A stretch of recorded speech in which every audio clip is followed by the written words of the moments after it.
According to the Merriam-Webster dictionary, the term bicultural defines of relating to or including two distinct cultures. Similar terms such as biracial or bilingual, it's implied that the two parties involved, that is, the two races or the two languages, are equal in oneself. However, this can't be applied to bicultural. It's difficult to place a single definition to accurately define what the term bicultural means to every single individual.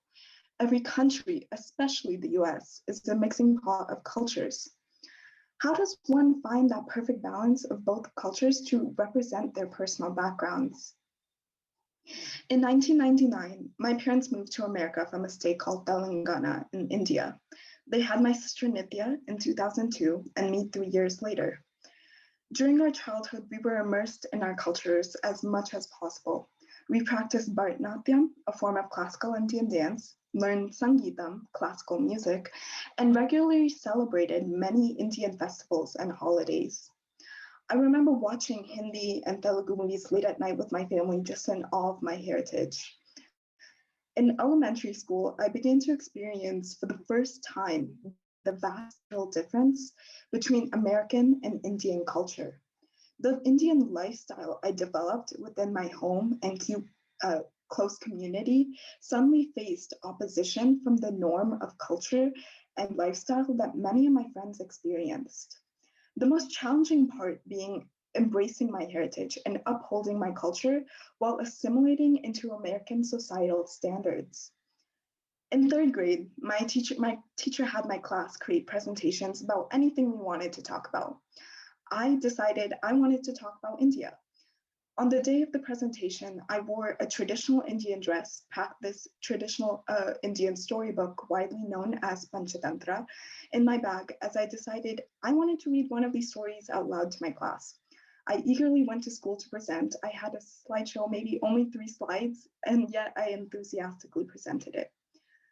I stood in front of my class. It felt as if it was the first time I really broke down the barrier of feeling shy about my culture and instead expressed it.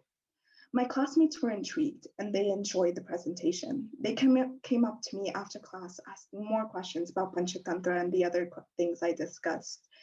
Being only 9 years old, of course, I didn't have an answer to everything.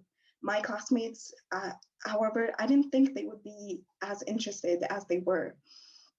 This gave me more confidence to explore and uphold my heritage. As I got older, however, I found myself having issues with balancing the American and Indian parts of my identity. At the time, there was a popular YouTuber with a large fan base whom I felt drawn towards because there was little to no representation of a person who looked similar to me. She was one of the few South Asians who had influence in Western media. She was a person of similar heritage as mine and who also grew up in Western culture. And because of this, I felt as if her content shared a connection with me. It resonated with me to the point where I found myself adopting the values she suggested in her videos. She made videos expressing her experiences as a brown person in Americas. She often dressed up as Indian people, making fun of their accents and the values they possessed. Looking back, I realized she often mocked Indian culture and made a joke out of it in order to appeal to an American audience.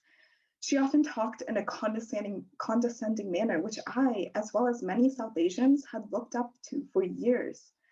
It was only recently when I reflected upon the values she instilled in many young Desi South Asian audiences that I realized the content she used for comedic purposes instead degraded Indian culture. However, when I was watching it, it felt amazing to see someone who looked like myself in the media that I consumed every day. Even though she had her bad parts, she was able to seemingly blend her heritage in other aspects of her life, which I respected as it was something I struggled to do. When I was in 7th grade, my sister began training for her Arangetram, which is essentially a performance that shows that a student has graduated from all the years of Bharatanatyam practice. For almost 6 years, 6 months, she had been practicing for this performance every day. And naturally, I became more involved with dance too, as I was practicing a dance that I would be later performing with my sister. During this time, I learned more deeply about my culture. I learned the meanings and traditions behind all the traditions I never knew about before. I felt more connected to my culture than ever before as I saw firsthand and experienced the arts and customs that many children in America experience. After all that time, performing on stage made me feel more confident about my culture than I had ever before. I walked off that stage proudly smiling with what I had accomplished, which pushed me even closer to my culture. I felt as though I was able to express my culture to everyone, not just my inner community, for the first time since that presentation in the 3rd grade. I had grown to become assured with myself that yes, I can be able to appreciate my culture and experience it while maintaining Western ideals. While I have achieved a point where I do feel confident and proud of my culture, I know I still have more to experience, to learn, and understand that'll only help me break the imbalance I feel between American and Indian cultures.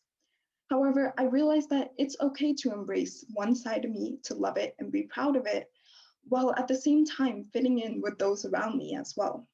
I don't have to be perfectly sanskari. I don't have to be completely traditional to be true to my roots, nor do I have to be fully whitewashed, a coconut, disguising my roots to fit in with American culture.